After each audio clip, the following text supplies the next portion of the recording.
They're winning our 9 hour streak we're going to go for. But go ahead, Tyler, whenever you're ready. And we're live. Are we live or?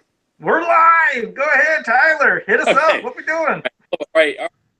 Shut up. Cool it already. You're taking enough time already. Well, this is Beyond Retro episode 2, ladies and gentlemen, here, and we're back to dig back to the 80s and a little bit of the 90s action as well today. And I'm Tyler Baker, and Joe Amato is here with us. Joe? How's it going, Tyler? And got somebody new for the show. This is my first time meeting them, so that's why I figured I'd wait till we're all set. I seen them before we started, but I was like, no, I'm going to wait for the introductions that Tyler will do between us all here. So who's our new member? Our new member here is someone I've known since 10th grade in high school. And I was going to introduce him in hopes that people would think that Ken Anderson was going to be showing up on the podcast to do the Beyond Retro, and then they find out that it's not Ken Anderson, but it's Nathan Kennedy, Mr. Kennedy. Hey guys, how's it going? Pleasure Thanks to meet for you, man. having me. Oh, yeah, it's great. I mean, when Tyler said, you're a super fan of all things 80s, 90s, from games to horror to cartoons to whatever you can think of, I was like, this guy sounds like the perfect person that needs to join us for this show. Because, as you know, I mean, me and Tyler, there's only so much we can contain between ourselves. So to have another member makes it perfect. Oh, well, it's great to be here. And like Tyler and I have been talking about, like everything retro 80s, 90s for as long as I've known him. His main passion being He-Man, and you guys doing that podcast has been really great work as well. So thanks for having me on to this one. Oh, yeah, no doubt. So this one we're going to talk about some of the great 80s game shows for kids and then some slipping into the 90s. But, Tyler, if you want to start off and then have Nathan go right into it of whichever one you want to start with, because there's plenty of them. We're going to start with the best of the best. And, for those who don't know what I'm talking about, we're particularly looking at the game shows of late 80s on Nickelodeon. Because we're not really going to be talking about Price is Right during the 80s or Let's Make a Deal with Monty Hall and stuff like that. Yeah, we're talking about kids ones that were geared towards the kids. Yeah, like Concentration with Alex Trebek, even though that was a cool show too, I remember enjoying. But these are kids-based game shows that I'm sure people who listen to this podcast will be somewhat familiar with the ones we're talking about. And we're going to start with, I think anybody who would want to argue that this is not the definitive kids game show, I think they'd be heavily outnumbered to sit there and say that they thought, I don't know, there was a bunch of crummy was Nickelodeon did in like the late 90s, early 2000s. But anyway, Double Dare, hosted by Mark Summers, is going to be our first game show that we're going to dive into and just praise the hell out of, from the dynamic of the show to the various physical challenges and the obstacle course that seemed to flip-flop every single episode. It changed, from various Sunday slides to noses leaking snot and peanut butter and jelly sandwiches and pizzas. It's so we'll just kind of dive in and get your all's initial thoughts on the show before we get right into the meat of it. So go ahead, Nathan, newest member, start us off. What's your thoughts? My thoughts on Double Dare, like Tyler said, probably the definitive children's game show, especially in regards to hosts, and we'll probably get into that a little bit later because I did a little bit of research on some of the shows that took place during that time period, and Mark Summers definitely has the right personality. When you go back and you watch some of the other shows that we're going to touch on, you kind of notice that it just seems like they did a quick audition, here we go. But Mark Summers, just the way he carried himself, he actually seemed like he wanted to be there, and you don't get that a lot in some of the other shows that Nickelodeon did through the early to mid-90s. No, he enjoyed it, and you could tell it's what Tyler said before too, and we've all said, is Mark Summers talked to these kids or whoever the contestants were, because eventually we got Family Double Dare, but he didn't treat them like they were, like children, or talk down, morons, or children, or talk down to them, or just God, because as you said, we'll talk about some of these other hosts that just the way they spoke to the kids, and it also was like you didn't feel like the kids were always under pressure, like he didn't literally shove a microphone, but like some of those other hosts, it's basically like, what do you like to do? What do you do here? And these kids, I've never seen kids look so uncomfortable on other game shows, but not on Double Dare. I mean, he didn't do that to them. It started right off into action, said a quick thing, and then bam, got into it. But Mark Summers, yeah, he is pretty much he is the best game show for all the kid shows that you could think of. But Double Dare itself, God, I mean, just what an exciting show that you always dreamed you could be on, whether it was you and a friend or eventually then when you seen Family Double Dare, you're like, oh man, that'd be a dream. And then the times that they'd have sometimes a celebrity, you thought, how cool would that be? I mean, like the perfect mix. I mean, the time they had Bobby the Brain Heenan and Gorilla Monsoon for Slopomania. I was like, oh man, I would have loved to have been on that episode, sitting next to Bobby Heenan, or maybe Mr. Perfect and Hacksaw Jim Duggan. I mean, you guys remembered a couple of those episodes, didn't you? Because I loved when the Brain was on. I loved when he was on because it's mixing wrestling. We loved wrestling. We loved that, and I didn't know if you guys remember those episodes, but they were good ones. I didn't know they were on there, Joe. So you're just assuming that I knew that. No, I did not know that they were on there.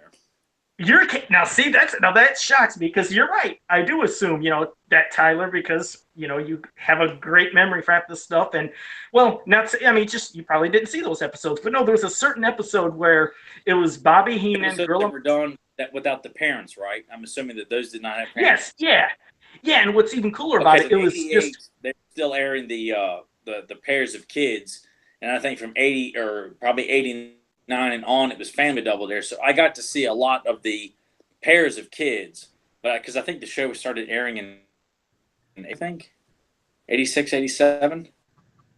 I honestly can't remember if it was 87 or 8, but I know in 88, I think it was 88, was the time when Bobby Heenan and Gorilla Monsoon were on. And you're right, it was just, one celebrity with one kid. The cool thing is, no matter who won at the end, the kids didn't know, but basically they let both kids win it all. Because like on that particular episode, Gorilla Monsoon and Bobby, I mean, he was doing great with his partner, and they won, and they went to the end. And I think when they got to maybe the fifth or sixth obstacle, I think you seen Gorilla Monsoon choke holding Bobby's partner in the background, holding him so he couldn't get to whatever obstacle. And then, the Brain, he falls in this pile of mud, or I think Gorilla flipped him into it. But then they said, hey, you from the other team, whatever the girl's name was, they said, you guys both win it all. They just gave everything to both the kids. So it was fun. It was basically, if you were going on there and you were with the celebrity, they were going to give you all the prizes for both teams, no matter what, or both kids. So yeah, you'll have to YouTube it. Those were some cool episodes. And they did the same slapstick humor that, Bobby and Gorilla like doing. So it felt like it went from primetime wrestling right into, Double Dare. It was a perfect mix. Yeah, I'll have to check that out. Nathan, did you know about that? When Joe started talking about it, like I vaguely kind of remember like that end part, but other than that, I don't really recall the wrestlers and everyone being on there. Okay, yeah, it was just a couple times. Several years older than us. Joe is in his late 50s, I guess. Well, I thought you were telling me before we started this that he was in his early 60s, maybe. Pretty close. That's why I wear the mask. You guys don't want to see the old man. I'm this man behind the mask you don't want to see. It's like Benjamin Button. But yeah, yeah, exactly. In about a year or something, you're gonna see me. I'm gonna be like 20. But no, it was pretty cool. Like I said, with the celebrities and things. But the show, I mean, it was one of the ones that, like, you seen it. It's just from beginning to end, you love the excitement. You almost never wanted them to answer the questions. I know I didn't. I was like, oh, please don't know the answer. I want you. No. I liked them to be able to. I mean, I wanted the kids to keep going, keep getting. I'd pick my team depending on how they look. They look like a bunch of doofuses. I'm rooting for the opposite team, but I'd pick one team. I'd want them to. I didn't want always the physical. Of course, if they had to accept that physical challenge where they had to take like an orange.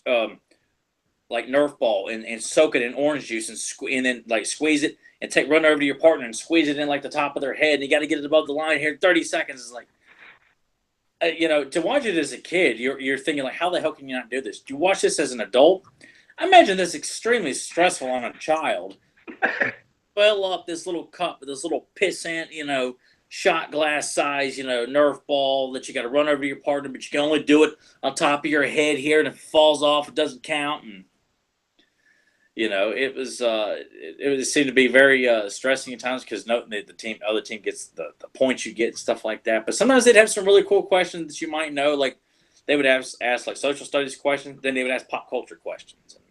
Yeah, there was, I think, even a team one time, that's what they were known for, was their strategy. I don't think they went to a single, physical challenge. I think that they answered everyone. In fact, what they do is they had control, and then you would say dare. The other team said double dare, and then when it came back to the team that said dare, they knew the answer. It's like they were using a strategy. They figured the other team was dumb. And so the other... Which team are you talking about? There was so many shows. You have a specific team like the I'm terrible with remembering names. Like, yeah, like when you have the Rainbusters and the whatever else. I'll be honest, I couldn't remember a lot of the names of the teams. I just remembered sometimes the episodes. But there was a particular team that just used strategy, and I don't think they ever did one physical challenge, and they had a super high score because they would just always dare the other team, and they figured the other team were morons. And sure enough, that other team never knew nothing. They always had to double dare it back, and the other team answered it right every time. So, but yeah, when it came to the show, and you got going with the obstacles. I mean, there was the ones that you loved to hate. Some just drove you nuts. Like I've said to Tyler, I mean, the one that drove me insane sometimes is just the pizza. I mean, they flip over that pepperoni, and it's right on the pepperoni, or just under. I'm like, how are you not seeing this? It's right there. You'd scream at the TV. You'd having a heart attack. But like Nathan, what were some of the ones that you remember maybe being your favorites, ones that drove you nuts? I mean, what were your thoughts on a lot of these challenges? I remember the one challenge there towards the end. It's almost similar, I guess, to the pizza, but like the peanut butter and jelly sandwich. It was kind of the same way. You're just sitting there, and you can kind of see Mark Summers like, oh, but he doesn't really want to say anything because he kind of wants them to figure it out on his own. He's kind of yelling at him. Probably the one that I would think most people remember is the nose, like having to dig in the nose and dig through there and get out. There is one question I wanted to ask, because you were talking about that episode where they were using the strategy to obtain all the points. How did they end up doing at the end when it actually came to the physical part? I think. But that's. Oh God, did they win that? That's weird, because that would be funny, you saying that. What if they use strategy for the mental because they sucked at doing physical? They sucked at the off course. Like that's something. I'm going to try to YouTube that later after we're done. That would be terrible. What if they did go to the end and they just got to, like the third obstacle and sucked? I don't know, because you're right. There was some of them, like you said, picking the nose. I liked it, obviously, when the kids would get down there and quickly looked under, and you could sometimes, they knew it was right there on the edge or this corner, but then you get some of these people that just blindly shove their hands up, and they wouldn't find it. They'd be there for the whole 45, seconds. Like if they got there with 45 seconds left, it's like, would you just stick your head underneath and see if you can look up that nose? Instead, they're just putting their hands in blindly, and they never, oh God, the pick in the nose. I mean, now that you reminded me on that, I think I might have hated that more than the pepperoni pizza, just because they wouldn't look up. I'm like, look up. But Tyler, any ones that drove you bonkers on those obstacles? Probably the ones where you had to dig through like sludge, which is the three that we've discussed already, and because a lot of times they would put the nose at the very end or the pizza at the very end, or sometimes they'd stick one in the middle of the 8 obstacles, and you wouldn't get to see the other 4 because sometimes they put them in there good and deep sometimes, where it's like, no, it's not just going to fall out sometimes. And you want to see that, unless the grand prize was going to space camp. I'm like, man, that prize sucks, man. Why can't they go to Universal Studios or Nickelodeon, not space camp? Well, I mean, they're already there, right? Well, the show was filmed in Pennsylvania. Really? From what I remember. I actually filmed in Pennsylvania, because I thought that too. I thought it was filmed at Nickelodeon Studios, Florida. Because I used to wonder about that too. Like, well, they're there, they get a free trip. Well, but I think the show. I listened to an interview with Mark Summers earlier this year, and I'm pretty sure the show was filmed in Pennsylvania. I think at the PBS studios. I think. But I may be incorrect on that. But that was the big grand prize was to go to Universal Studios or Nickelodeon Studios. And at the very end of it, you have Harvey say you get like a jukebox if you get the second option. You get a Tyco RC car if you get the third one. You get some sort of a Toys R Us or KB Toys gift card. I love seeing that. I always like seeing when they offer that. Yeah, that was always a fun one. Those 3 were probably the hardest Or they even had the car wash one, which the kids would be slipping. And then one where they had to go to like a car wash, like this kind of foam padding with water in there, Yeah. and they're trying to get through it. I mean, and it doesn't look hard at all, but because it's the last one, they're slipping, falling all over the place, trying to get that damn flag. And sometimes that would be, elusive to the contestants. But the Sunday slide will forever be the definitive obstacle on that course. Climbing up that greasy or kind of slide panel to get up to the top and to go down that hot fudge slide with that big kind of kiddie swim pool of ice cream with like 3 massive lumps of ice cream down at the bottom. The excuse me. The coolest, it's like it that made or break or broke the show for me as a kid when I would watch it and wait to see if that Sunday slide was going to be on there. Especially when they learned the Sunday slide, because at least, from mental memory, not saying this how it was, but like the first time you basically seen that, you'd see them trying to run right up the middle of that slide, kept going down and down, and then they're holding on the sides and trying to pull themselves up. And eventually they learned they're allowed to put their feet off to the sides of the thing and go up. Yeah, because if you ever see, I was like, oh God, don't put your feet in the middle, go off to the side. Like the one I think that drove me nuts, I don't know if it was like an ant farm. I hated seeing that. Yeah, the ant farm, you got to climb over the top and go down to the bottom. You remember that one, Nathan? No, actually I don't. Yeah, I'm sorry. That's okay. I mean, there were so many different obstacles, but there was this. What about the wrestling ring? The wrestling ring, you had to jump in the ring and get the flag off the big bald-headed wrestler. Yeah. Cool, man. I like that one. It was simple, but it was cool.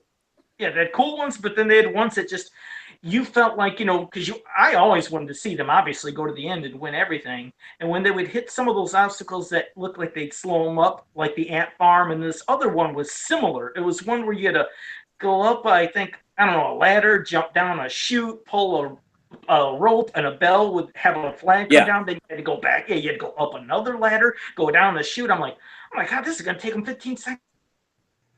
Is that the one, something called, because all the obstacle courses, like every obstacle had like a name for it. And I the one that like had to ring like 3 different bells. Oh, what was that one? Yeah, wait, there was something like that. I think they had to go from one to the other and wait for the flag, and then sometimes they just never seen it, never pulled hard that one, enough. And you had the soda fountain. You had to step on the button and have like orange soda, grape soda, or like another soda falling, and you had to get the one with the flag that would come out. You guys remember that one? Yep, I remember that one. I mean, there was a ton of different. The dog food one. We forgot about the messy one. About the dog food. You had to go through the dog door and dig through that sludge of dog food trying to find that flag. And then that's another they barely ever found. Yeah, they rarely ever found. Real quick, I want to say in the chat. That actually might be tougher than the picking the nose one because that you couldn't see. It was just, blindly digging around in there. Oh, and speaking of that, I think in the early ones, and I don't think this kept going because, there was a lot of them they took off. Some because they were just so difficult or annoying, others that were dangerous. But do you remember the one where they ran and it was like an hourglass that started dropping balls into a pit? Oh, yes. Already? Oh, that one was cool. I remember that one. Because it was... Do you remember that one? That one, it's vaguely remembered. To me, I mostly just remember like the pizza, the sandwich, the nose picking, the Sunday slide, and a couple others you mentioned. But there's some of them you guys are bringing up now. I'm just kind of like, What about like the hamster wheel? You had to get on that wheel. And the flag. I remember that. And that was the last thing. Yeah, they always try to save that for last, and you better have one of the last ones they would do on there. Yeah, but you pretty much. I can't believe you remember that ball. I completely forgot about the hourglass ball pick because that was the first. They tell them to jump in, and they would sink down to the bottom in that massive hourglass full of like this plastic balls, like in a ball pit. Come out the bottom, and have to grab them. Oh, that was cool, man. Well, there was 2. There was the one where you jumped in the balls that you came down a door. Then there's the other where there was these balls that were in a pit. You had to run up to it, and as you came up to it, these balls would start falling, and it made it worse for when you're digging trying to find the flag. It was 2 different ball ones. There was the giant one, like it was the gumball machine. I think that's the one you're thinking of. You jumped into the gumball. Yeah, so it was the gumball machine and then this goofy hourglass. But the hourglass was so annoying because you had the flag hidden in the balls, but when you started going up there, it was just emptying more and more balls on you and made it worse and just sucked the time away. But I was going to say real quick, I wanted to acknowledge in the chat room we have Eric Amon. He said the show was first filmed in Pennsylvania at first, but in 1989 moved production filming to Florida. So thank you for that, Eric. Appreciate it. Well, because I thought that too, and then I heard Mark Summers. Yes, I'm glad he clarified that. So we're both right and wrong there. Yep. And then also, Eric said, man, he says, I love that show, but you guys remember way more than I do. He said, I wish they had a show like that on today. He said, my 8-year-old would undoubtedly love it. And that's funny. That's what we're on YouTube. It's on YouTube right now, bud. Well, it is, but I agree with Eric. It's something we were going to talk about too. That's what sucks. Nowadays, there's nothing for kids that are fun like this. It's like, what happened? Me and Tyler kept saying, bring back Double Dare the way it used to be. Not some of this. Because what did you say, Tyler? A couple years ago, they did this fun thing at Universal Studios that sucked, or one night, or some garbage. What was that? Well, no. Mark Summers came back for like a reunion special, I think, last year. It was airing like on a Friday night on Nickelodeon. It was just like a one night only special. I don't know what the purpose was for it. Maybe it was to see if there was an audience for it. Or maybe someone at Nickelodeon got nostalgic and just wanted to bring Mark back to do like a commemorative episode. But, that's about all they did. And then they did Double Dare 2000 with this, D minus host, and I saw the host, took a glance at the show. I'm like, this does not have the magic of Mark Summers. And I was not interested in it. I just, I blame mainly the host, because I just felt like, this guy, he just, and as we go on to the various other shows, the hosts are trying so hard, to get favored in their humor and their yucks, and they're practically doing everything but throwing a banana peel on the ground and deliberately walking over and stepping on it and hoping that the kids laugh. It was just, Mark spoke to them, just like a fun uncle, whereas everybody else is trying so hard to put themselves. This is about the kids, answering the questions and getting the challenges taken care of, and that's why I just felt like I didn't give Double Dare 2000 a fair shot. And I think it's on YouTube as well. I think Nathan's even got it on the that DVD. Set. Yeah. Tyler actually, for my birthday this year, got me a DVD that contained it's like an episode of regular Double Dare, Family Double Dare, Double Dare 2000, and then like Legends of the Hidden Temple and some episodes of Guts and Nick Arcade. Oh yeah. Well, hey, since you got a DVD with that, Tyler, which one do you want to go to next? Or Nathan, which other Nickelodeon show did you want to hit into? Because there's a bunch of them. Which one's memorable? What do you want to? Which one? I would say the one that's memorable for me would be Legends of the Hidden Temple for sure. I feel like that's one that gets a lot of nostalgia, I believe, with the different teams making the T-shirts and everything that you didn't really get with Double Dare and some of the other shows that came out. It goes to like the host of that show, and we're probably going to talk about it, but that guy just always seemed like annoyed all the time. Like kids would just answer things wrong, and he would just look at them like, "What's wrong with you?" And what did you think of the obstacles itself, like what they had to do, especially at the end? Did you get antsy with that, wondering what the hell was going on half the time? Because sometimes they look absolutely lost. I mean, they're describing to do one thing, and they're not even having to do that. I'm like, what is going on? It just seemed like it was insanity. Yeah, one of the episodes I watched on the DVD there at the end, like, there's the one kid is just like stuck in one room and just wasting so much time, and it's just like not even doing anything either, just like looking around, and you hear the host like trying to make it sound exciting, but the kid's just standing there, and I'm just kind of looking at the TV like, how did this happen? Like, because I imagine there's got to be a process, right, that they interview certain kids, or do you think that they just and they just like pluck kids out of that? Well, you're going to be on the show today. I'm kind of curious about the inner workings of all of that. I think with a lot of these, and I'm thinking of Double Dare when I share this, that I think that the kids that would be on the taping would do like dry runs of certain obstacles and stuff like that, so at least they would be somewhat familiar if they did make it to a course, or perhaps they even did a dry run before they actually filmed it in front of the live audience. Well, now I'm just kind of wondering, like, what the hell happened to that kid if they actually practice it beforehand, because he's just like lost. Well, I mean, you look at that, and if nobody remembers anything else about Legends of the Hidden Temple, it was the end of going through they would have like a different name for the obstacle course. It would be like a different theme, but it would still be kind of an archaeological, kind of Egyptian motif with the kind of voodoo witch doctor or headhunters that roaming around inside there. But you would always have like the room you had to put together the 3-piece monkey statues you had to put together. You'd have like these little icons like you wear around your neck that if you got picked up by a headhunter, you hand them that piece, the medallion. A free life or something, yeah.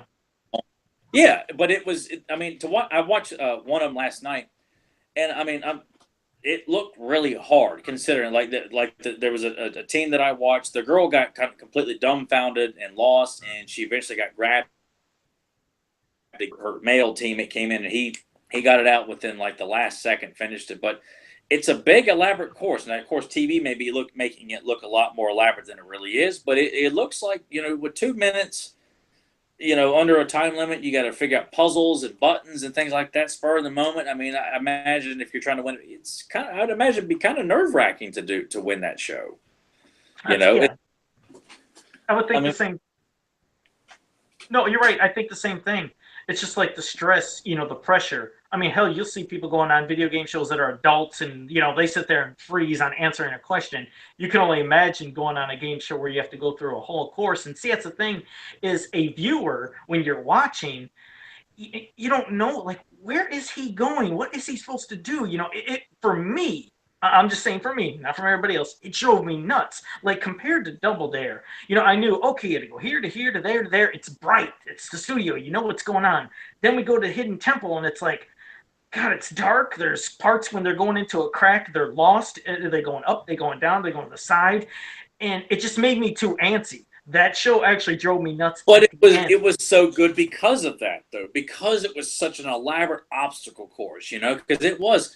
I mean, they got these like small like crevices where you had to crawl up underneath, kind of weave through it to get to this top level, drop down into a big pit and hit this button and climb through this door, or they'd have like vases you had to break. I mean, it was extremely ambitious for a children's show when it comes to like you have to accomplish all these puzzles and feats of strength, so to speak, of like climbing up and doing all this stuff within 2 minutes, and otherwise your partner's going to be kicking you in the nuts when you get finished because you failed.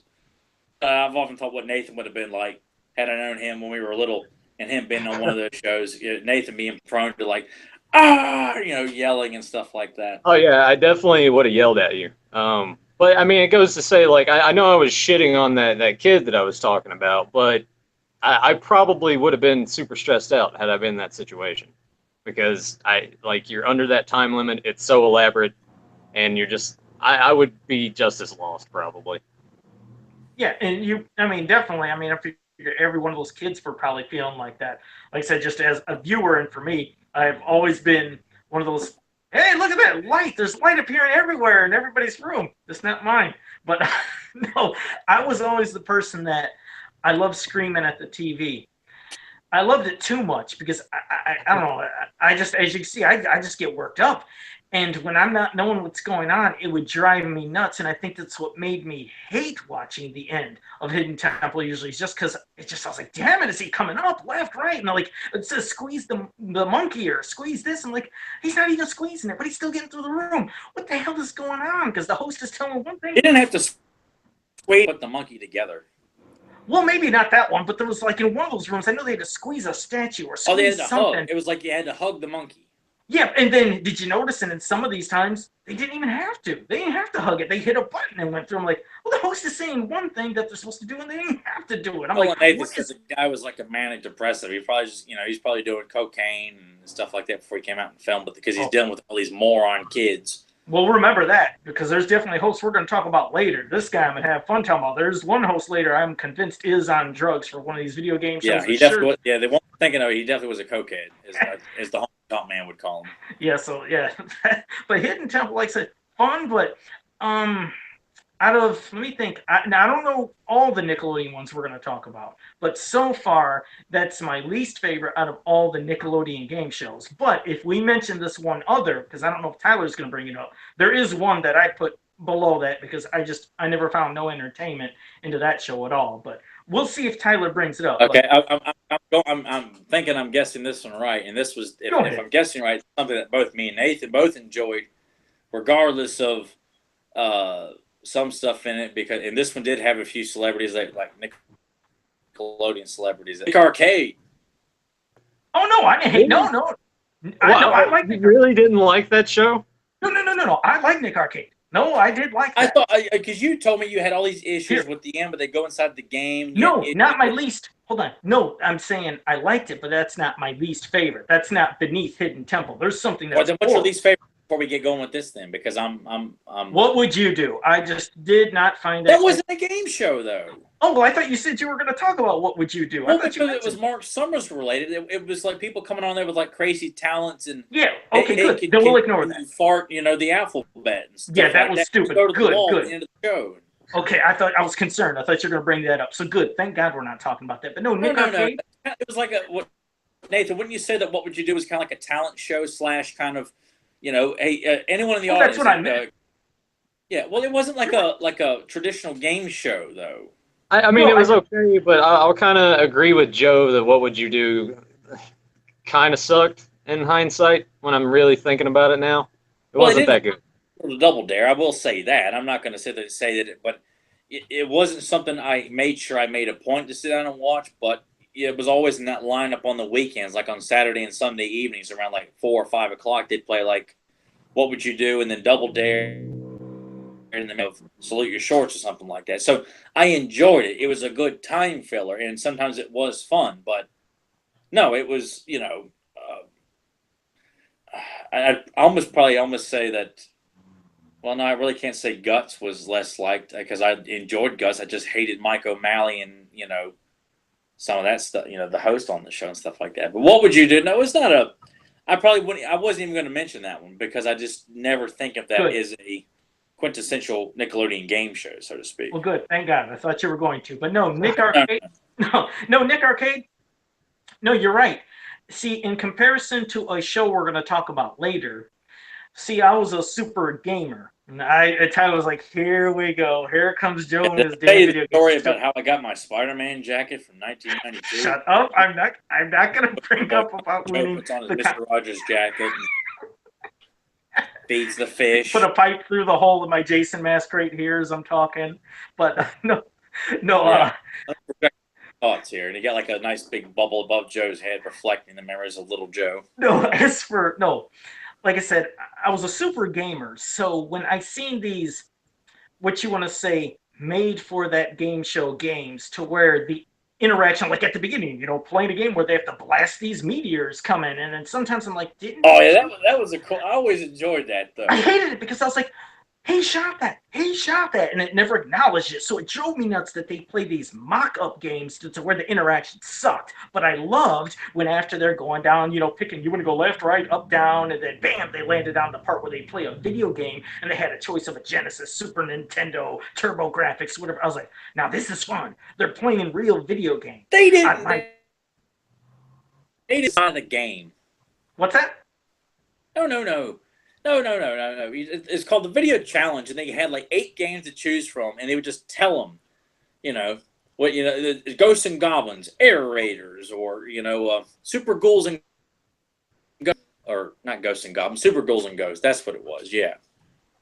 What happened? I just said that's what I said. I liked when they played. You didn't. You said they're going to play Sega. They're going to play Nintendo. They're going to play the Atari S6. No. SS3. I meant. Those were options of systems. Okay, let me say the specific games. They got to play Super Castlevania. They got to play, Kid Nicky. They got to play Bonk on Turbo Graphics. Is that better, you twit? So anyways. Yeah, by the way, Nathan, do you like Kid Chameleon? Shut up. We're not going to start with that. Don't you dare start with that. Hey, this is my first time on the show. I'm not going to do anything to make him too angry, and I'll just leave it at that. Oh, you hear that, though? If he liked Kid Chameleon, he just can't come out and say it there, Joe. I'm going to have it out with Tyler about Kid Chameleon one of these days. But anyways, I liked when they got to play the real video games, when they had a choice of playing the games. That, to me, got me excited. The fake games sucked, but at the end, it was cool seeing them interact in a video game. What kid wouldn't want to be in their own video game? But that was something that drove me nuts, too. It's like, are they not touching the little idol? Aren't they touching the rock that's moving? It's like the interaction if it like sucked, and they were always getting hit by a boulder, and then they seemed like they lost so badly. So Nick Arcade was fun for some things, but damn did I hate that end, because I told you I got worked up on stuff. But go ahead, Nathan. That was just me getting worked up. Oh, I just when we're talking about the selection of games and the episodes that I watched on that DVD, like most of them were just the space shooters, the over the top stuff. Like I was hoping for more side scrolling things, but it was just a lot of space shooters. I'm like, all right, here's 8 arcade cabinets, and 6 of them are basically the same thing. What's the point? Oh, you got to get 200 points to get this, and it's like, they could have. I feel like they could have done a lot more in that regard. I don't know if that was like rights issues with what they could have and couldn't have. I know they did have some side scrollers, but there were side scroller games I never even heard of. Maybe there were some ones. Well, it was like Ghosts and Goblins, and there was another one that you had mentioned. I remember those, but everything else is like space shooter. Yeah, because I think sometimes they did Bonk. I think they did Bonk for TurboGrafx, because that was the flagship game for TurboGrafx was Bonk. I think Is that the little caveman guy? Yeah. Yeah, with the big head and boom, boom. Yeah.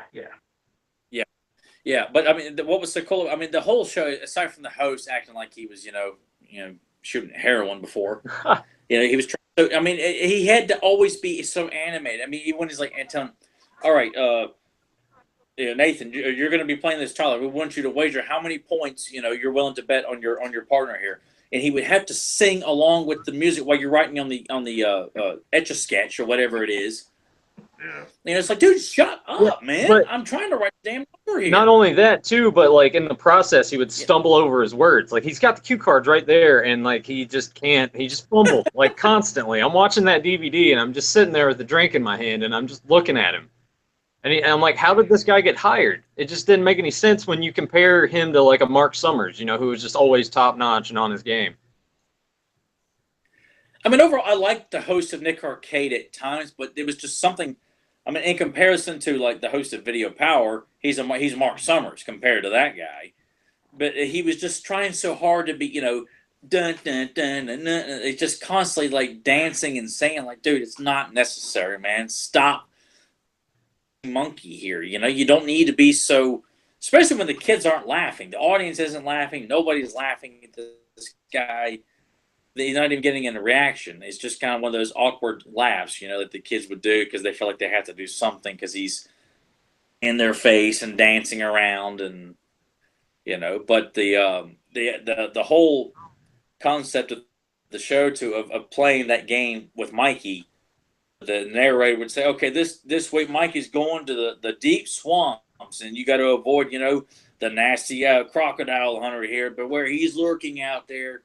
And having Mikey, I would have Mikey walk right, and it would be picture puzzle, and then you have to put together like this picture with like static all over, trying to figure out what is this picture. And there was a lot of cool challenges on Nick Arcade to get points, asking trivia questions. But as we all said, we're all waiting for that video challenge to land because they had so many games to choose from. That was the big highlight and finale. And what did you think of the grand finale?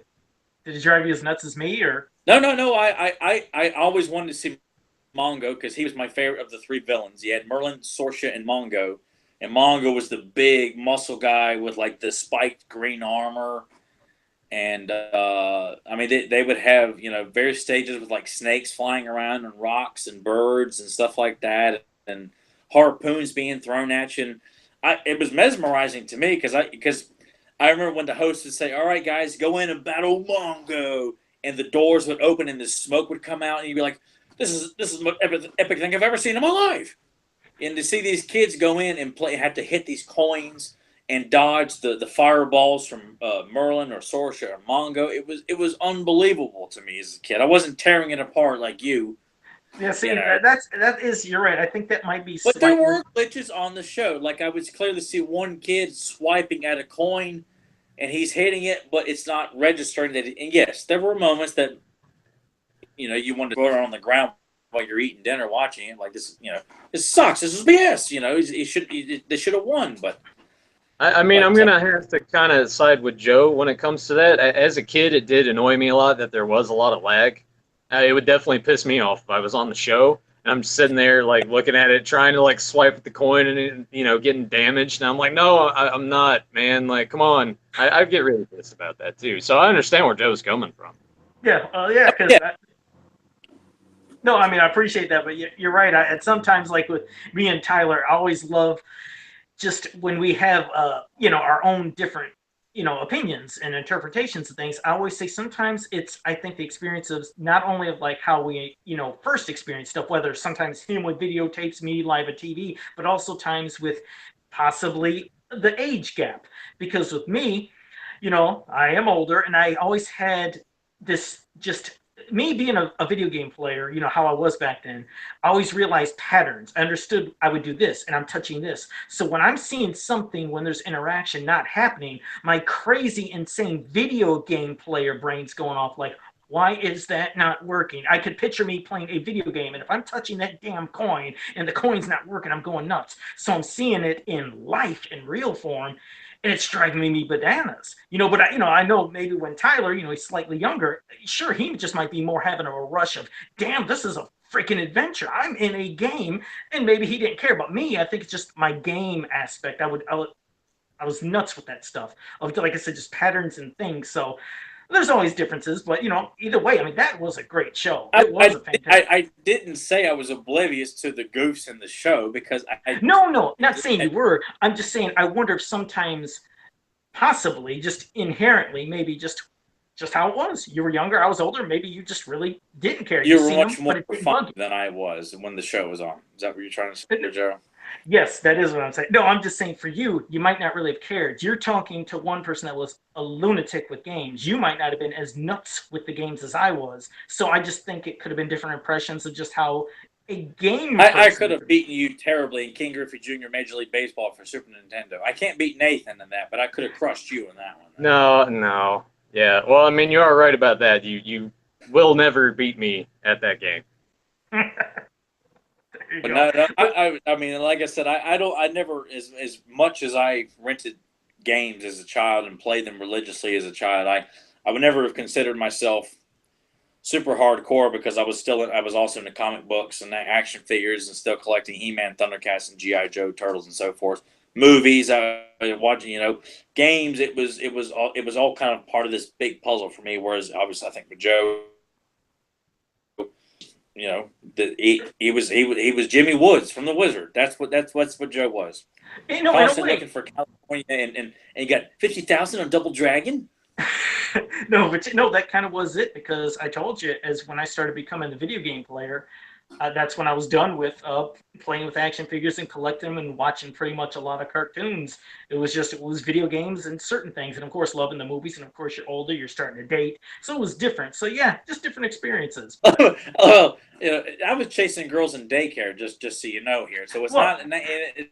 It's not about the chasing girls in daycare, crapping his pants with some handy snacks, getting real excited when they walk through that door in Nick Arcade.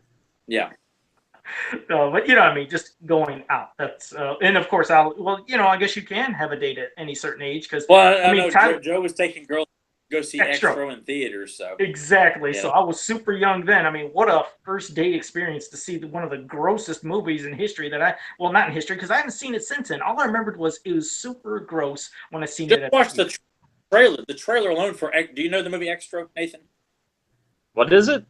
It's called Extra. It's like you'd probably if you go to RottenCotton.com, it's on one of their shirts. It's like this boy with an alien standing behind him. Hey, just type in Extra. It's X and yeah, and the VHS cover was quite memorable as a kid. But I think when you guys are talking about it, I think the VHS cover, I'm kind of visualizing in my head. I think you would really recognize it if you just do a quick search. But the trailer alone is gross as hell. So I have no doubt that movie is probably still just as gross as it looks. I've never seen it. I just remember seeing it in the video stores all the time. It was gross. It was bad. It was a bad movie. Haven't seen it since I was a kid, but all I remember. Joe's first date taking a girl to go see Extra. I mean, I went on a date and took a girl to see Free Willy 2, so, But that was probably going to make her cry, and she was going to be all India, whereas Extra, she's going to be puking in a popcorn bag. Yeah, but that would be kind of funny, though, right? Like, that'd be a good first date. bad as that. I'm reaching into the tub of popcorn, just pulling out vomit. It's like, that's fantastic. I got But too much butter here. no, that's, oh God, don't say that. What if it was all slippery? Wasn't paying attention. I think it was super buttered. And oh God, we got to stop thinking about that. All right. Well, now another one for Nickelodeon, which this one I loved watching. I love watching Finders Keepers. So Nathan, I know you have to have experience with Finders Keepers. Believe it or not, I did not remember Finders Keepers. Tyler actually texted me, like, "Hey, you should check this out on YouTube." And I maybe just blank space being younger, but no experience with Finders Keepers that I can recall.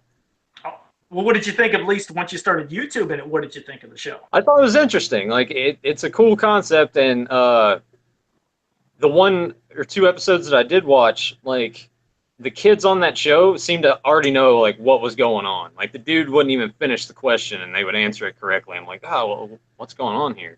See, But that's no, what these kids did dry runs on the show before they actually tape it. Like they, or at least are familiar with, the rooms and where they've got to go. Almost, maybe not completely because they still would get lost, and still can't find anything in those rooms sometimes. But yeah, you've seen how that started off first when they played Finders Keepers. They would originally like circle things that they had to Yeah. find, and then they started interacting in the next season where they grabbed like sticky things to slap up on the board. In the original, like the first seasons, it's like they pretty much knew what they were looking for. Like every time you looked at the puzzle that you had to circle, heck, half the time you only seen 4 things on that board. You see like a cupcake, a shovel, a pickaxe, whatever it was. And so like this dessert, and before they even said it, bam, they hit the button and they circled. It's like they knew, oh, it had to be the cupcake.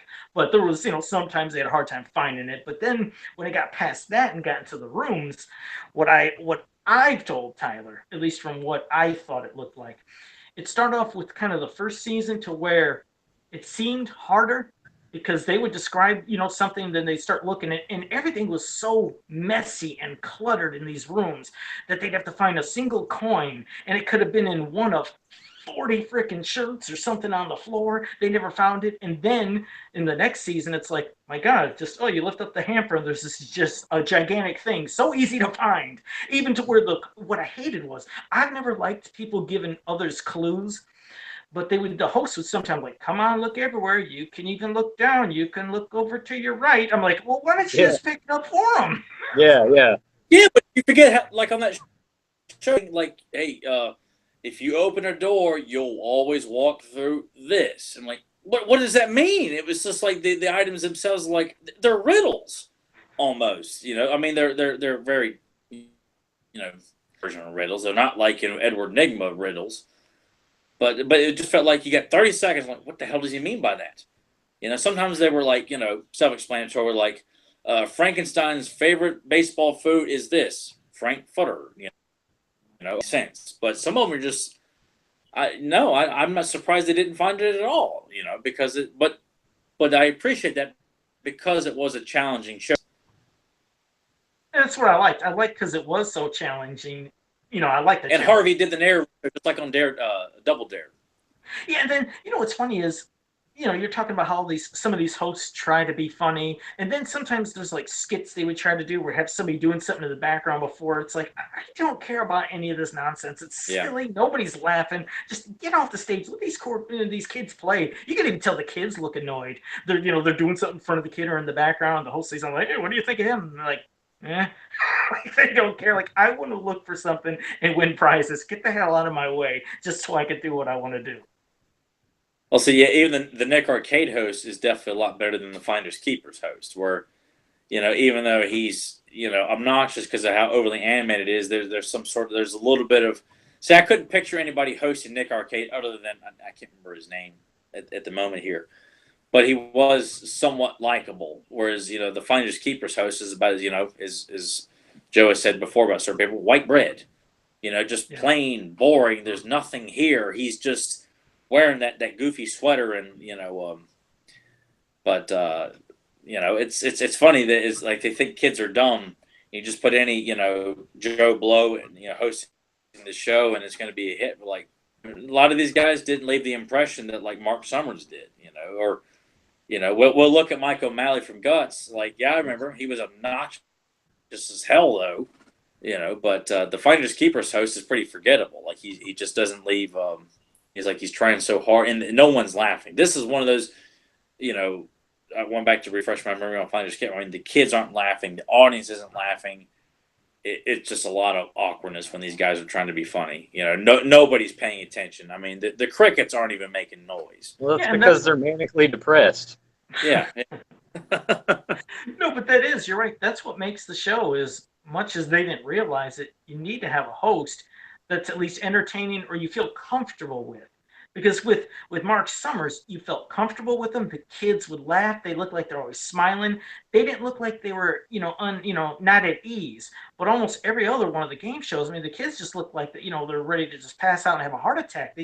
They looked uncomfortable. They looked stressed. And these hosts weren't helping at all with their idiotic jokes and their sidekicks doing something or fumbling through their words and just confusing them. It's just, a host makes a show too. And I think maybe that was the reason a lot of these things just went away, quickly. But with Finders Keepers, real quick, that's it gave me the same feel, but I liked it better. But like when we were talking about Hidden Temple, with going from this room to that room, I remembered watching them run, like when they're at the end, and maybe they'd have to go to this room, then they had to go downstairs, and then they had to go over here, and then they go back upstairs. Like, oh my God, they're never going to do it in whatever time they have. They have to run through all these rooms. You felt like this is never going to happen. I always hated seeing when they went down, up. Remember how, like, in some of the later seasons, they're like, bathroom, kitchen, here, what a bakery. They're showing all the lights and orders, like, oh man, they're going up and down at least 3 times. This is never going to happen.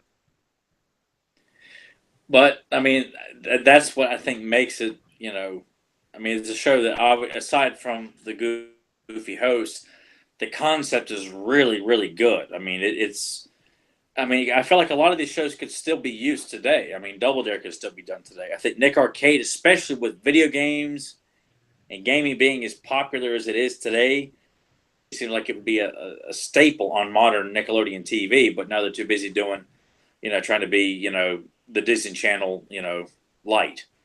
But I mean, Finders Keepers, it's a great concept. I think it's a very challenging show, and I think that's something I think that they really ought to reconsider. Bringing back game shows for kids on Nickelodeon. I think Finders Keepers should be one. Well, pretty much most of them. I mean, Legends of the Hidden Temple. It was another. I mean, can we really say? Well, do you guys remember Make the Grade? That was another game show that was more about like. No. Academics. No, I don't. Things like that. Oh boy, well, now that's Well, they have Are You Smarter Than a Fifth Grader? So I guess they did kind of bring that back, right? When you got Jeff Foxworthy and the rest of the blue collar comedy tour associated with that show, it's just like no one gives a rat's ass about this show.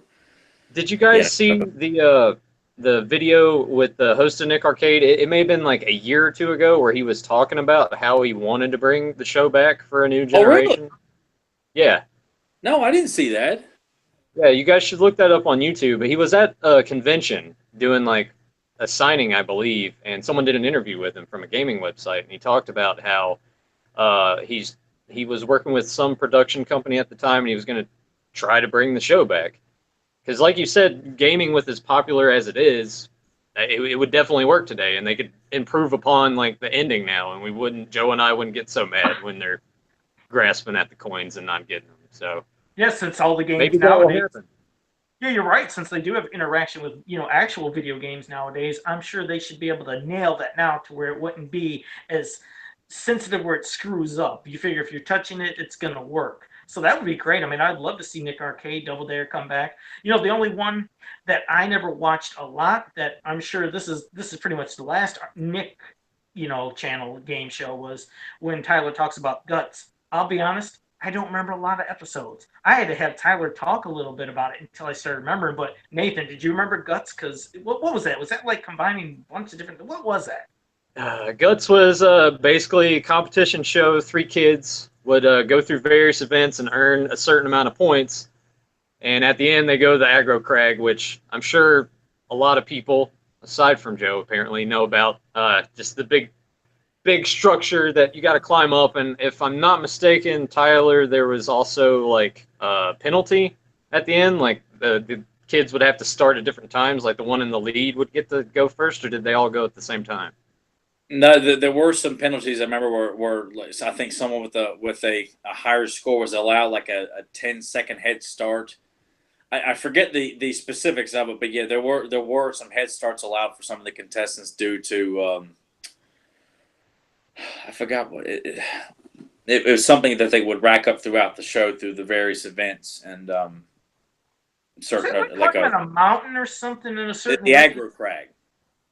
Okay, I just couldn't remember Yeah, how it. there would be like big foam rocks and confetti being blown up in your face, and Did it have to get something at the top I mean of it it? looked really really cool. And you had to get to the top of the mountain and hit the button to signify that you were the first one up there. But a lot of times it didn't matter. You could be, hitting number one, first place in all these various events. I mean, there were like these kind of rope wire events you had to crawl through, and I mean, it was another cool concept. But then you have Mike O'Malley's trying to act all thug life and rapperish, just like, dude, come on, we're not all us kids are not rappers and aspiring to be rappers. Don't be acting like you're from the streets, Mike O'Malley. So, Was Well, that how he basically, acted? I can't remember. oh, sorry, but Joe. No, you're fine. I was like, I just didn't remember it. That's why I was curious, your thoughts, because I just don't remember the show that well. Mike O'Malley, like the thing that I remember most, and it on the DVDs was even more evident, is just he's like this the entire time. yeah, he's all about getting in front of that camera. Yeah, And not only doing that, but like yelling. And it's just like, sensory overload. yeah. God, yeah, But yeah. it was a really cool show. Then all these shows we talked about. I mean, I would watch religiously as a kid. Double Dare was always my favorite. Nick Arcade probably would have been I mean, if not tied for the close second, because I love Nick Arcade. Guts, I kind of got to where I'm like, I'm so sick of the host here, but it was still a fun show to tune him out and enjoy these various, sport obstacles from. They'd have to get in like I think these. Didn't they have some boats where they have to kayak in a pool Yeah, they had and to. try to? Yeah, Yeah, they had to kayak across the pool, and they would have like jets that were coming through from the sides. And you see these kids, and they're just like struggling and running out of breath, and the time runs out, and they're just kind of like there in the middle of the pool, and the adults that are in there with them, like waist high, are just like have to come and grab them, and the kid just looks like they're about to cry. It's pretty awesome. Wow. Yeah, that one just it doesn't. Yeah, I guess I didn't watch it a lot. If I did, it was just maybe just every once in a while.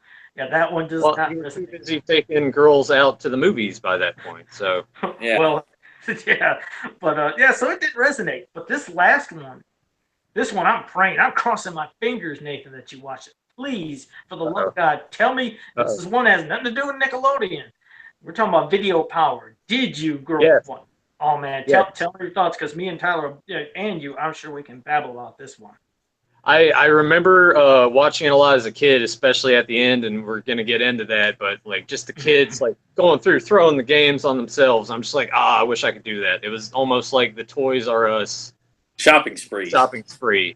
but with Yeah. video games. And I'm just like, But they always picked out the worst games. When I watched a couple of episodes a few days ago, earlier this week, the stuff when he's like throwing the games off, I'm like, oh God, why did that kid pick Bayou Billy of all things? You could have had so many other games. So many other games, and that's what you went with. Yeah, and then when they say, like Andre Agassi tennis or some nonsense, like, oh yeah, that's what I want. I want to grab this worthless tennis game or whatever else it was. But yeah, Why would you do that? they picked some bad ones. But oh man, that was my show. That was the one I was like, God, I love watching it. All four of them competing, trying to get to the next round. Then it's a two, trying to get to the final round. But we were unfortunately graced with one of the most insane, just horrible hosts you can imagine. First, Video Power, before it became that like video game show, it was a cartoon that they had. The cartoon wasn't much better. The cartoon was terrible, and the same guy, Johnny Arcade, he like hosted the cartoon like in between skits. But then they thought, hey, let's do a video game show, which thank God they did. And I can't remember if that lasted, what was it, maybe 1 or 2 seasons with the actual arcade game playing. I don't know. But this guy, he's one that was, I guess it was supposed to be all improvised. Everything he did, apparently. I mean, he was just going on, just right, like the seat of his pants. But he was never funny. He would drive kids insane. But Tyler told me about. He's like, Joe, you gotta watch this one episode. You've got to see this episode where there's this kid that didn't, he didn't make it to the final round. He's like, you got whatever the hell I forgot what the game was. He's like, you got it. He's like, it was Wampum. Yeah, because he gave it to the girl. He's like, he gave it to the girl. You got Wampum. You happy? Are you happy? And she was smiling. And then went to the other guy. You got Wampum. Then the kid is just looking with this most depressed look in the world. He's like, you happy? And then he's like, come on, smile, say yeah. And you see this kid like barely say yeah. And then he pushes him off, and that's Tyler. You gotta go, because when you talk about this next part, oh, it killed me. I watched it like 30 times. I told Nathan. Yeah, I think this was like 3 or 4 years ago. I told Nathan about this particular episode because I just looked it up to see if I could find it, and I stumbled across was for people who aren't familiar with the show. The show would start out with the kids and the audience asking Johnny Arcade, trivia or questions about how to beat certain things in certain games. I hated that about part. Yeah, because he was always so smug about it. He's like, oh, this and this. And, yeah, I know what you're talking about. Sorry. About one game that they're going to do. And then the second part of the show was they pick 4 kids from the audience and play RoboCop or play Ninja Turtles or play DuckTales or Chip and Dale's Rescue Rangers. And the two out of 4 of the kids would make it to the trivia round. And it was just, if you ever seen the movie The Wizard, that's what this game show was. It was like a game show version of The Wizard. And this kid, he doesn't do well, I guess, because he's like the tallest of all the kids there. He loses. He's wearing like this goofy blue sweater and these like pink. And he looks like he's gonna walk back to his seat in the audience and slit his wrist and just kind of sit there and wait for the show to end and his life as well. And the host is like, hey, come on, man, smile. And it's on YouTube. Look up the episode "Video Power RoboCop," and he pushes the kid away and make it sound like the kid walked in the traffic and got hit, which is probably what happened when the show was over. He walks out with his wampum, stands in front of a Mack truck trailer, and just gets crushed, with his wampum. Hey, but to be fair, I think wampum's worth a decent amount of money now, so joke's on them, right? Oh, I guess is it? that like DuckTales. I mean, because that's an extremely high commodity video game as well. I think DuckTales was one of the games they played on there as well.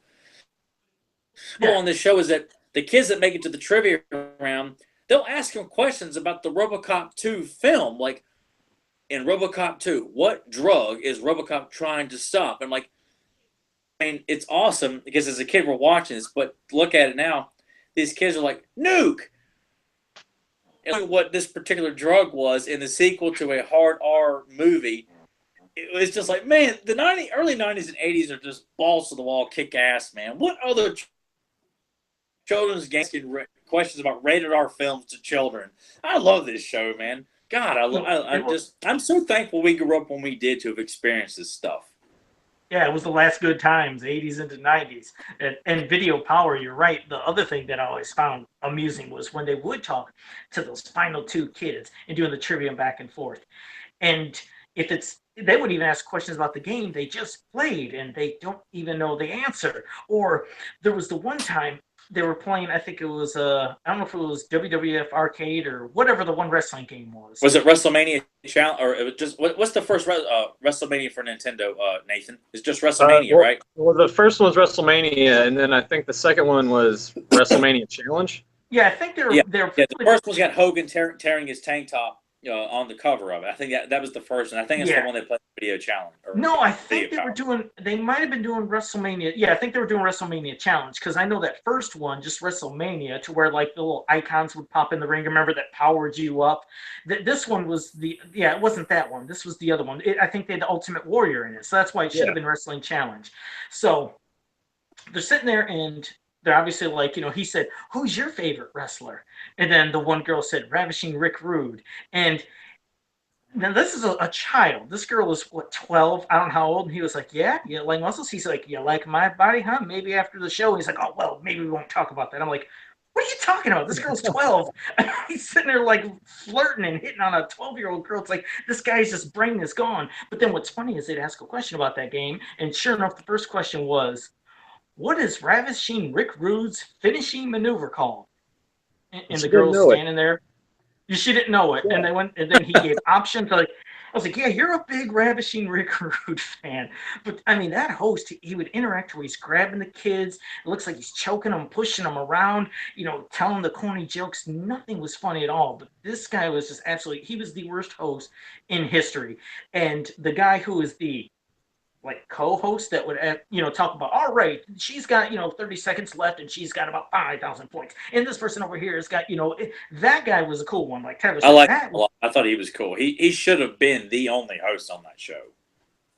Yeah, he should have been. I keep thinking that Johnny Arcade, he had to have known somebody really well. He had to have been a spoiled kid. Yeah, Maybe his dad. his uncle or his father must have been financing that game show, and he's like, "No, we're going to make my boy give the actual professional host the co-hosting job, and we're going to let my boy interact with the kids and dance around and play grab ass with the kids and stuff Yeah, like because that." he had zero talent, and there was It's no. charisma. It was he had the charisma of an ice cube. He just Because there was no he structure. sucked. Yeah, he didn't sit there and have a good delivery of how he started every episode and saying something else.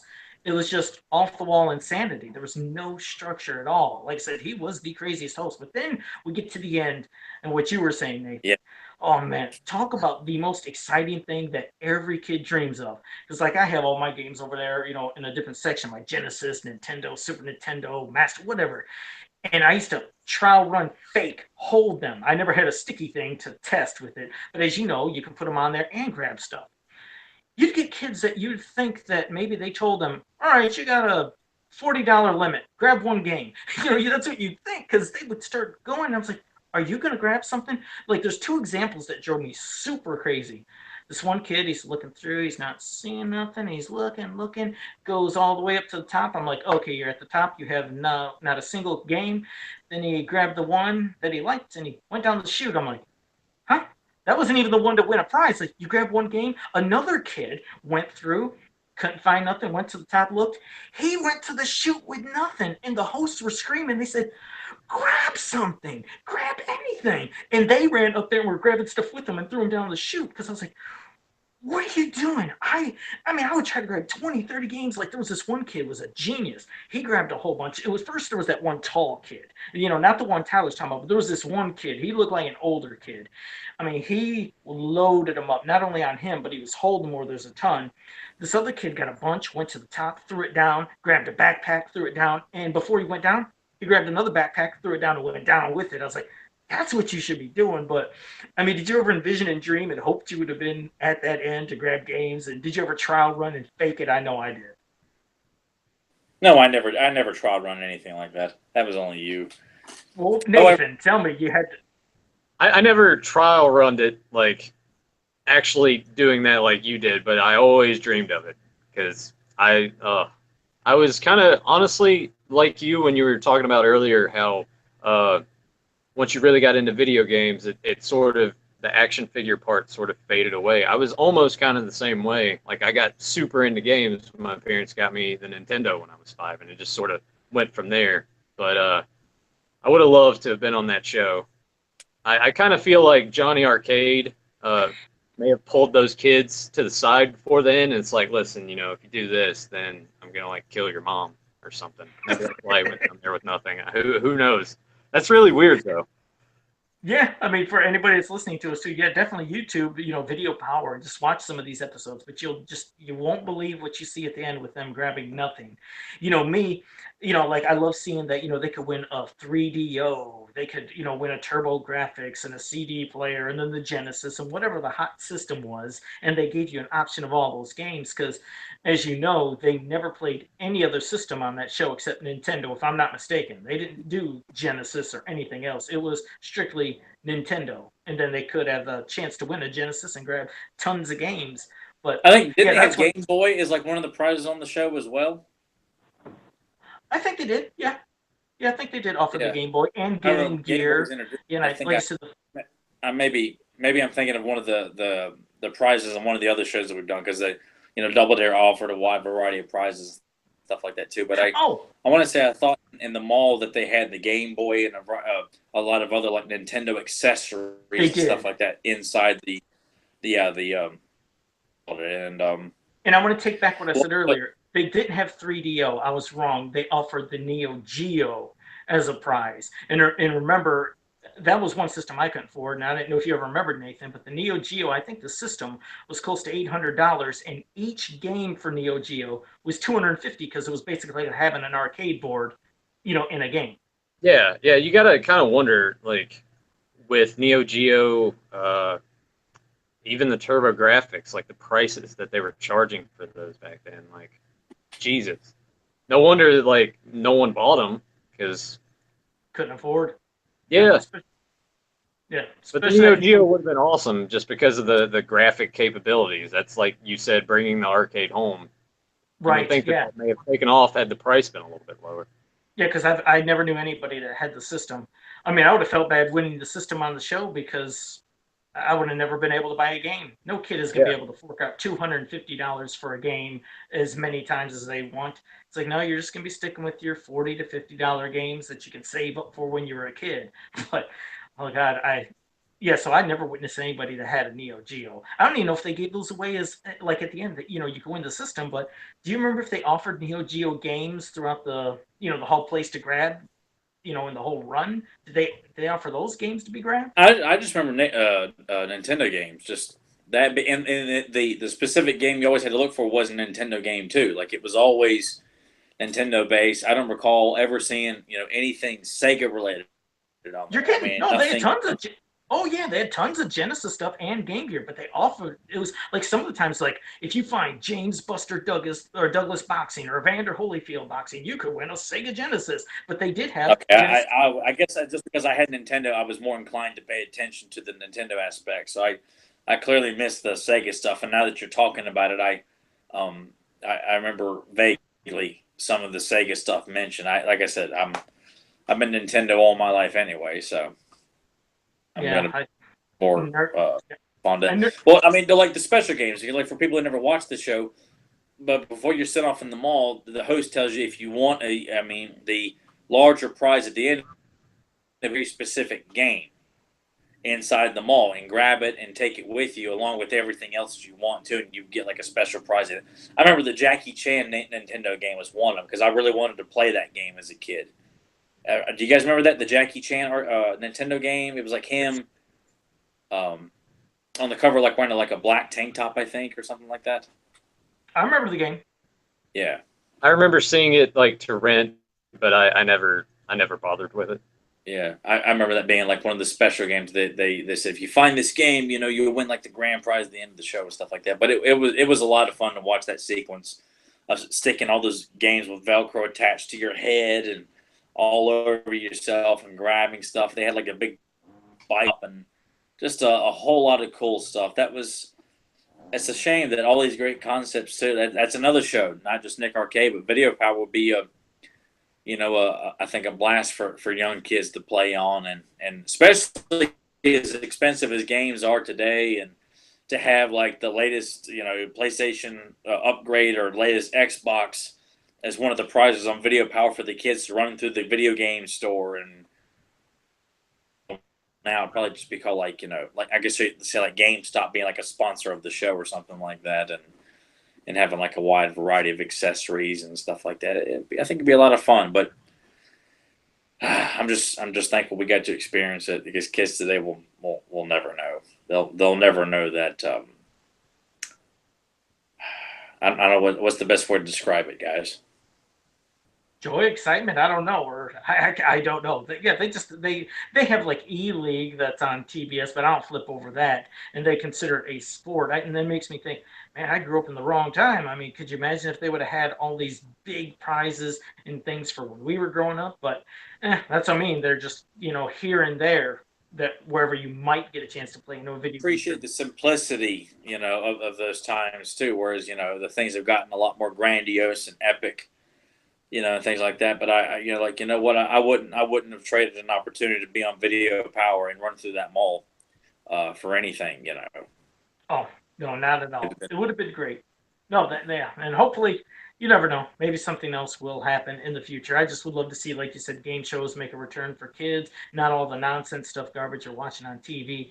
It would be cool. And Nathan, I hope you felt like you got to say enough because I know you said some of these things you remember, some you didn't, but definitely the next episode that we do, I think you're gonna have a lot more to say probably and get excited because we're gonna be doing coming up our horror month. So I know you're a Yes. horror fan, right? Yes, sir.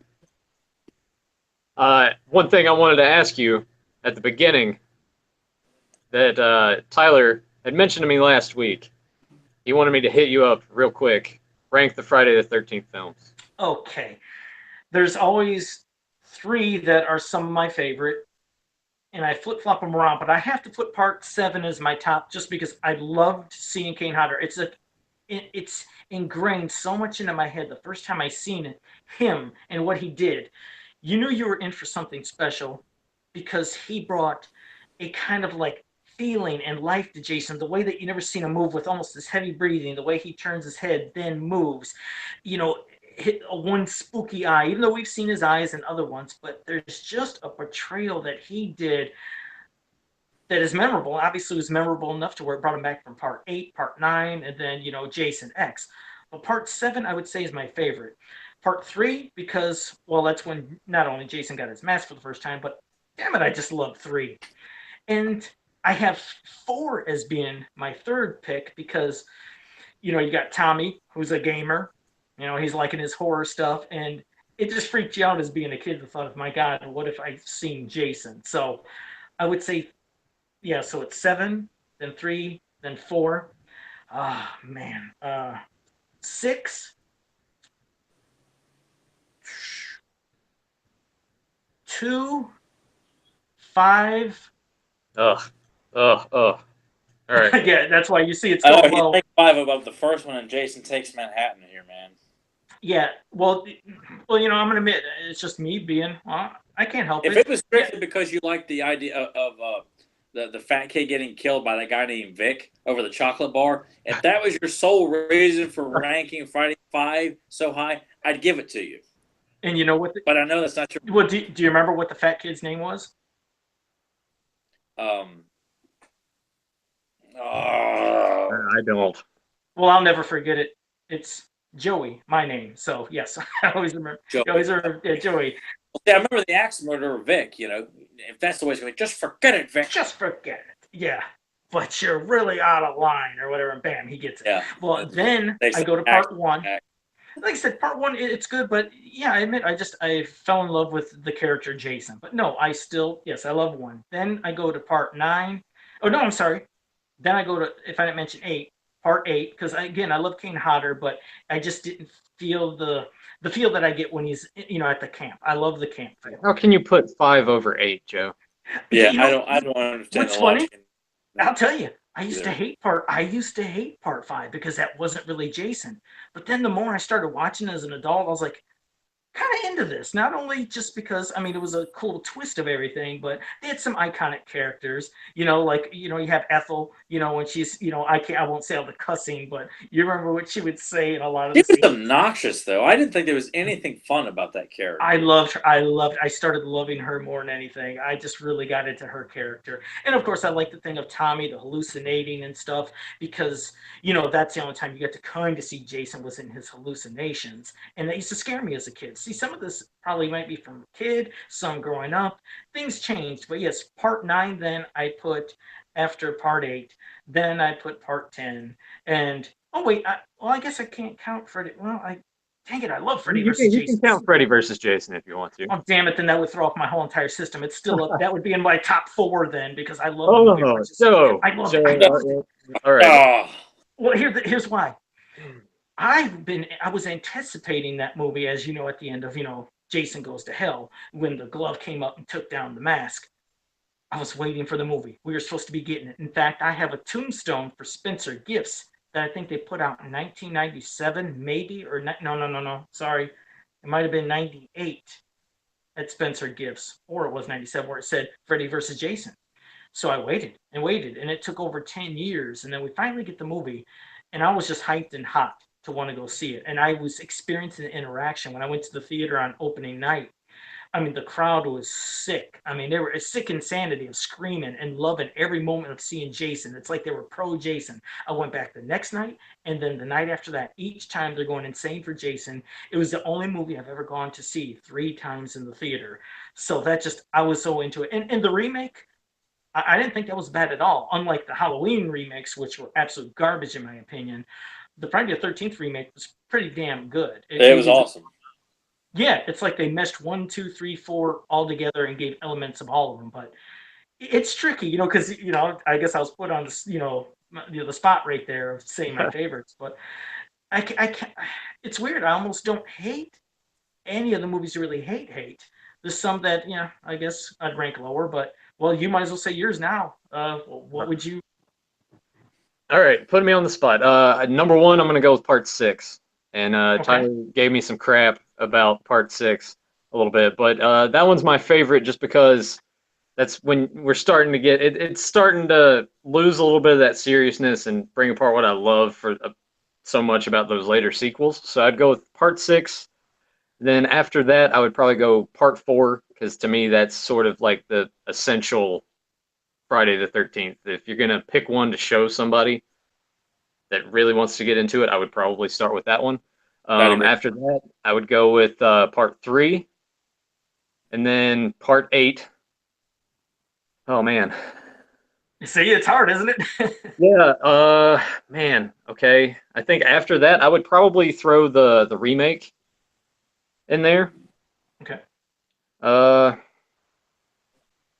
Part 7, and then I'm gonna kind of rank them a little low. I'm gonna do Part 2 and then Part 1. I mean, Okay. they're good for what they are, but when you compare them to like the sequels, to me, they just don't hold up as much. After that, man, it's so hard to because 5 and Jason Goes to Hell and Part 10 are just so bad. Man, I'd probably have to go Part 5 just because it's different, at least, and then 10, and then Jason Goes to Hell, and then probably Freddy versus Jason right there at the bottom. Okay, so through that last. Hey, pretty one quick terrible. thing. It's pretty terrible. Yeah. Like when Tyler and I saw in theaters opening night, like we were super excited like you were. And we left the theater and we were just like, oh yeah, that was really great. And then we went back and watched the second time. It's kind of like, no, I'm not so sure. And then when I got it on DVD, like Kelly Rowland or whatever her name was, just so bad. Every line of dialogue, she's got to shake her head at. And just some of the lines, I'm like, who wrote this? I can admit, I admit the dialogue wasn't that amazing, but it's just me. It was just I always wanted that epic battle, Freddy versus Jason, and I just love seeing. I mean, you waited years to see it happen, and I think that's why I just got into it. The fight they had, I just got so much into it. One quick little thing about trivia, you picked Part 6 as being your favorite, which I do love 6 also, and that's the first time obviously you've seen all the kids at camp, but that was the only one out of the whole series that didn't have any nudity was Part 6. And I always said, hey, every Friday the 13th movie has got nudity. It's got boobs, because I used to always say Hooter alert. I remember always saying that anytime I'd see it in a movie, but 6 didn't have that. I don't know why, but 6 didn't have it. It was a good movie. It had a kid wearing mecha neck PJs from He-Man. And yes, you had the kid at the end wearing mecha neck PJs. But yeah, that's a strange little trivia. I always wondered why they left it out, but either way, yeah, there's all great series, and that's going to be fun when we discuss Friday the 13th coming up in October, along with Halloween and Elm Street. We're going to have some good episodes coming up. Yeah, we got a lot to tackle. We're going to have to kind of break it down into discussing, the franchises and then discussing a particular horror film that's probably not necessarily franchise related or specific of the franchises that we can all agree on that we both like and enjoy and can sit and have a good Friday the 13th Part 4 I think is universally loved by all three of us, is it not?